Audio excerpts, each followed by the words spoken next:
estar irado. Número 6, a ira de Deus, e essa é importante, está cortado ali, a ira de Deus é suspender a sua misericórdia por um momento. Olha a diferença, a ira de Deus é suspender a sua misericórdia por um momento. A do homem é suspender amor por muito tempo. Quando nós estamos irados, nós suspendemos a nossa capacidade de amar aquela pessoa, e não é por pouco tempo, é por muito tempo.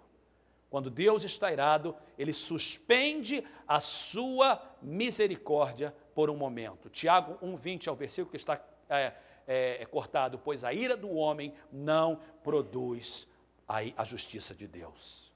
E número 7, a ira de Deus é sempre para o nosso bem. A Bíblia diz, Deus não nos destinou para a ira, mas para recebermos a salvação por meio de nosso Senhor Jesus Cristo, 1 Tessalonicenses 5,9. Ou seja, mesmo irado, Deus sempre quer o nosso bem. E a conclusão é que a ira de Deus é muito diferente da nossa ira. Nós não podemos usar a ira de Deus como justificativa para nós estarmos irados. Nunca mais faça isso. A Bíblia diz, não executarei a minha ira impetuosa. Não executarei a minha ira impetuosa, pois sou Deus e não homem. O santo no meio de vocês não virei com ira. Nós não podemos, então, usar a ira de Deus como justificativa da nossa ira. Se alguém diz assim, Jesus também ficou irado. Se você tiver a justiça de Jesus, a bondade de Jesus, o caráter de Jesus, você tem o direito de ficar irado. E a resposta é, para todos nós, vamos encarar. Nós não temos direito de nos irar, porque nós não temos o caráter, a bondade e a justiça de Jesus. Rapidamente, vamos encarar a nossa ira. Eu e você vamos ficar irados, e nós já vimos que começa com sentimento e se torna numa ação. Vamos encarar a nossa ira. O que a Bíblia fala sobre ira? 2 versículos em particular. Primeiro, a Bíblia diz em Salmo 37, verso 8, deixa a ira e abandona o furor. Deixa a ira e abandona o furor. Nós temos, encarando a nossa ira, entender, peraí, eu vou deixar a ira, eu tenho que trabalhar na minha vida dia a dia. E olhe para mim, por favor, só um pouquinho, olhe para mim só um minuto. Eu prometo a você que Deus vai te experimentar nisso essa semana. Alguns vão ser experimentados logo a sair do culto. E não é o diabo, não, é Deus permitindo que essa palavra entre no nosso coração. Quando você sentir aquilo apertar no seu coração e você sentir irado, eu quero que você lembre da palavra de Deus para nós. Deixa a ira e abandona o furor. Tiago 1,19 diz, todo homem seja pronto para ouvir, tardio para falar e tardio para se irar. Algumas mulheres dizem assim, graças a Deus que diz só o homem, né? Mas é o homem aí no sentido geral. Todo homem, toda mulher, seja tardio, pronto para ouvir, tardio para falar e tardio para se irar. É a palavra de Deus para nós essa manhã. Amém. Deus está falando com a gente. Aí você diz assim, pastor, vamos encarar a nossa ira. E eu quero encarar com vocês. E Deus é minha testemunha, que principalmente nessa série de mensagens, eu estou pregando e estou tentando praticar diariamente na minha vida isso. E eu sei que eu preciso de trabalhar muito mais. Então, nós estamos trabalhando junto. Nós queremos ser um instrumento, um vaso como Ele quer. Nós queremos ser instrumento de avivamento. Queremos ser uma igreja sadia, avivada, mas saudável. Então, temos que encarar nossas fraquezas. A primeira forma que a gente encara a nossa ira é o que se chama de repressão. Isso é uma forma, é um termo de Freud, quando ele fala de mecanismo de defesa. E ele diz que muitas vezes, quando alguma coisa nos machuca, muitas vezes, quando a gente lida com algumas coisas que não são tão boas na nossa vida, uma das formas que a gente lida é através da repressão. Então, pense, por exemplo, que o seu esposo fala alguma coisa com você, ou sua esposa fala alguma coisa, ou um irmão na igreja, ou um familiar, ou seu patrão, e o sentimento de ira vem, mas você aprendeu na igreja, você ouviu Deus falar que você tem que deixar a ira, abandonar o furor, que você tem que ser tardio e irar-se, e você então olha e fala assim, peraí, é sentimento e eu não posso permitir que se torne uma atitude. O que eu vou fazer? Muitas pessoas vão fazer isso. A primeira coisa que eles fazem é reprimir. E repressão é quando a nossa mente bloqueia a causa da ira, nós abafamos, nós negamos, nós internamos esses sentimentos. A pergunta é, isso é saudável, pastor? Não é saudável. Não é saudável. É a forma que muitas pessoas lidam, mas não é saudável. E a ideia é o seguinte, eu vou comer calado, deixa para lá, eu vou entregar para Deus, mas dentro dessa pessoa há um sentimento de ira não trabalhado, não tratado, simplesmente foi abafado.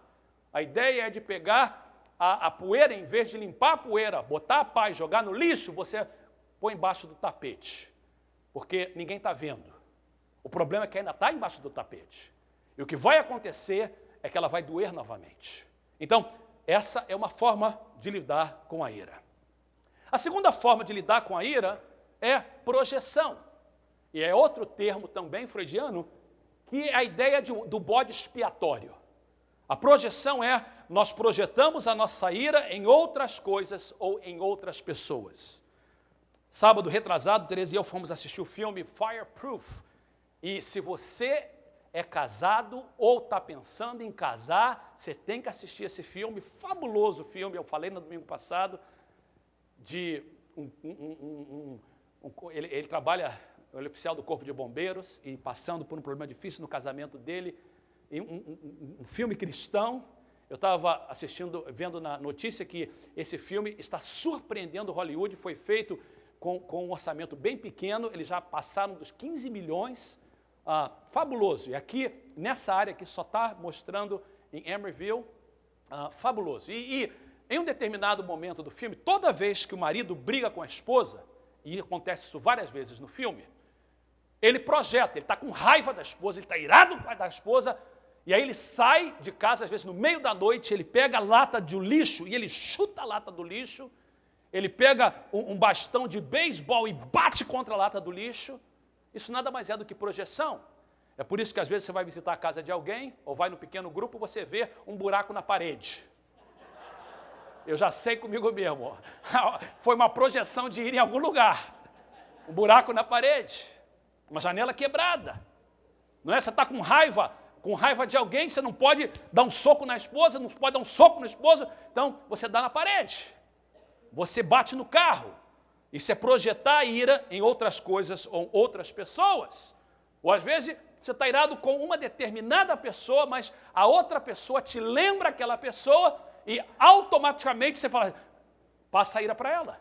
Porque ela te lembra alguma coisa na função dessa pessoa, ou às vezes já aconteceu de você conhecer uma pessoa que você não sabe nem quem é, porque ela parece com outra pessoa que você ter virado com ela, você projeta a ira, você já fica irado com ela sem saber nem quem ela é.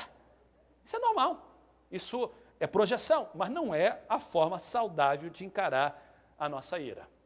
Existe uma terceira forma de encarar a nossa ira, e conselheiros, psicólogos, terapeutas ganham muito dinheiro com isso, é chamado ventilar. Ventilar a ira é quando você está tão irado que você sabe que você tem que falar com alguém. Então, geralmente você procura uma pessoa profissional para falar, porque se você falar com o irmãozinho da igreja, meu amigo, ele vai compartilhar esse testemunho na quarta-feira ou na sexta-feira de manhã, e todo mundo vai saber. Então o que você faz? Você arruma um profissional e você ventila a sua ira. E muitas pessoas isso trabalha, quando ela fala com alguém, quando ela discute com alguém, quando ela compartilha com alguém, ela se sente melhor. O problema é que a maioria das pessoas não são curadas somente ventilando. Pelo contrário, há um estudo na psicologia que diz que muitas pessoas, quando elas ventilam a ira, na verdade, o que elas estão fazendo é ensaiando a sua própria ira. E é provado que muitos deles ficam pior. E não estou dizendo que é todo mundo, tem gente que falando se sente melhor. Tem gente, quanto mais fala, mais raiva fica. Quantos sabem o que eu estou falando? Quanto mais falam, mais raiva fica. E, puxa, já tinha esquecido. Agora eu lembrei o que ela falou também para mim. Então, esse é um problema tremendo. Mas essa é a forma natural de lidar com ira. A gente reprime, a gente projeta ou a gente ventila. Qual é a forma bíblica? Nós queremos ser bíblicos, né, irmãos? Amém. Nós queremos ser como ele nos quer. Ele pegou o vaso e fez como ele quer. Qual é a forma bíblica de lidar com a ira? A solução bíblica é muito interessante. De acordo com a Bíblia, a solução bíblica para a ira é perdoar. Eu não